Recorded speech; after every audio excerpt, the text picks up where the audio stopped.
एकीकडे शक्तीपीठ महामार्गाला जमीन देण्यास शेतकऱ्यांचा प्रचंड विरोध आहे, तर दुसरीकडे मात्र जालना नांदेड समृद्धी महामार्ग जात असलेल्या परभणीच्या शेतकऱ्यांनी देखील या महामार्गाला प्रचंड विरोध केलाय। महामार्गाच्या मूल्यांकनावरून जिल्हाधिकाऱ्यांना या शेतकऱ्यांनी खडेबोल सुनावलंय। समृद्धी महामार्गाच्या जमीन मूल्यांकनाबाबत बैठक आयोजित करण्यात आली आणि या बैठकीत शेतकऱ्यांनी रौद्र रूप धारण केलंय। मूल्यांकन मान्य नसल्याचा पवित्रा या शेतकऱ्यांनी घेतलाय आणि हे शेतकरी सध्या जिल्हाधिकारी कार्यालयातच बसून आहेत आणि त्यामुळे प्रचंड पोलीस बंदोबस्त या ठिकाणी तैनात करण्यात आलाय।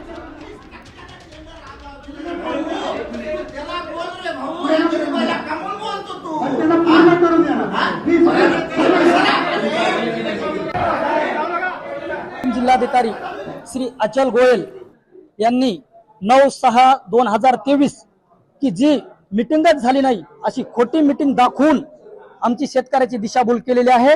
आणि आताचे जे जिल्हाधिकारी आहेत त्यांनी आमच्या फळबागाची कुठलीही शहानिशा केलेली नाही, आमचे कुठलेही घटक धरलेले नाहीत। जोपर्यंत ते आताचे जे एसडीएम आहेत ते स्वतः जायमोक्यावर येऊन आमच्या फळबागाची पाहणी करीत नाहीत तोपर्यंत आम्ही 1 इंचही जमीन देणार नाहीत। आता isakal.com आहे देशातील नंबर 1 ची मराठी न्यूज वेबसाईट। प्रत्येक अपडेटसाठी isakal.com ला नक्की भेट द्या।